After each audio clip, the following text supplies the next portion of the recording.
ಯಾವಾಗ ಹಾಳು ಮಾಡ್ತಾರ ಗೊತ್ತಿಲ್ಲ. ಯುವಕ ಬಾಂಧವರೇ, ಇವತ್ತ ನೀವೆಲ್ಲಾದ್ರೂ ಮನೆಯಿಂದ ಹೊರಗೆ ಬರ್ಲಿಲ್ಲ, ಅದ್ರಾಗ ವಿಚಾರ ಮಾಡಲಿಲ್ಲ, ಹಿಂದುತ್ವ ಬಗ್ಗೆ ವಿಚಾರ ಮಾಡದೇ ಇದ್ರ ಈ ದೇಶವನ್ನು ಮುಗಿಸ್ಬೇಕಂತ ಬಹಳ ಜನ ವಿಚಾರ ಅದ. ಬಾಯಿಲೆ ಹೇಳಿಕೆ ಕೊಡಾಕ್ತಾರ, ಒಂದೇ ಮಾತ್ರ ಅನ್ನೋದಿಲ್ಲ.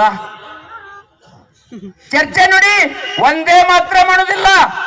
ನಾವೆಲ್ಲ ಎಟ್ಟದವಿ, ವಿಚಾರ ಹೆಂಗದಾವು, ಈ ದೇಶವನ್ನ ಹಾಳು ಮಾಡ್ಬೇಕಂತ ವಿಚಾರಗಳು ಹೆಚ್ಚದಾವು, ಈ ಸಂಸ್ಕೃತಿಯನ್ನು ಹಾಳು ಮಾಡ್ಬೇಕಂತ ಹೆಚ್ಚು ವಿಚಾರದವು. ಅದಕ್ಕಾಗಿ ಹಿಂದೂ ಬಾಂಧವರೇ, ಒಂದು ಸಲ ಈ ಸದ್ದ ನಿಮ್ದ ಹಬ್ಬ ಬಂದದ, ನಡ್ಕೋತ ಶ್ರೀಶೈಲಕ್ಕೆ ಹೋಗ್ತಿರಿಲ್ಲ? ಹೋಗಿ ನಡ್ಕೋತ 300-400 ಕಿಲೋಮೀಟರ್ ಶ್ರೀಶೈಲಕ್ಕೆ ಹೋಗಿ ಬಂದ ಮೇಲತ್ತ ಗದ್ದಾಳದಾಗ ಐದೇಸಿ ಮಾಡ್ತೀರಿ.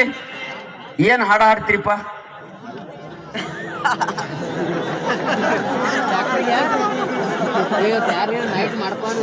ಏ ವಿಚಾರ ಮಾಡಿ.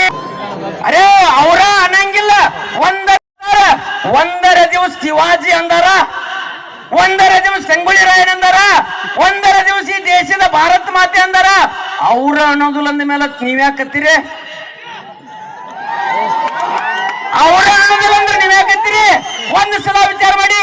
ಶಿವಾಜಿ ಅಂದಾನ, ಸಂಗೊಳ್ಳಿ ರಾಯನ್ ಅಂದಾನ, ಚೆನ್ನಮ್ಮ ಅಂದಾಳ, ಒಣಕಿ ಒಬ್ಬ ಅಂದಾಳ, ಯಾರು ಅಂದಿಲ್ಲ. ಅಂದ ಮೇಲೆ ನೀವ್ಯಾಕ ಅನ್ನೋದು?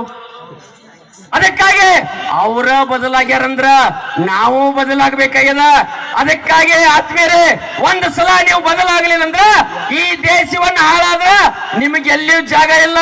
ಅದಕ್ಕಾಗಿ ಒಬ್ಬ ಸಂತ ಹೇಳ್ತಾನ, ಏನತ್ತ? ಹೇ ಚಂದನ್ ಕಿ ಧರ್ತಿ ಹೈ, ಅಭಿನಂದನ್ ಕಿ ಧರ್ತಿ ಹೈ, अर्पण का भूमि है, तर्पण का भूमि है, इसकी नदी नदी हमारे लिए गंगा है, इसका कंकर कंकर हमारे लिए शंकर है. हम जिएंगे तो इस भारत के लिए, हम मरेंगे तो इस भारत के लिए. मरने के बाद एक ही आवाज, भारत माता की, भारत माता की जय शिवाजी, जय शिवाजी, हर हर हर हर. ನಮಸ್ಕಾರ. ಧರ್ಮ ಉಪದೇಶನ ಮಾಡಿದಂತಹ ಪರಮ ಪೂಜ್ಯ ಗುರುಪ್ರಸಾದ ಮಹಾಸ್ವಾಮಿಗಳು ಶಿವಾನಂದ ಮಠ ಮೈಗೂರು ಇವರೆಲ್ಲರೂ ಗದ್ದಾಳ ಗ್ರಾಮದ ಹಾಗೂ ಸುತ್ತಮುತ್ತ ಎಲ್ಲ ಗ್ರಾಮಸ್ಥರಿಂದ ಹೃತ್ಪೂರ್ವಕವಾದ ಧನ್ಯವಾದ ತಿಳಿಸುತ್ತೆ.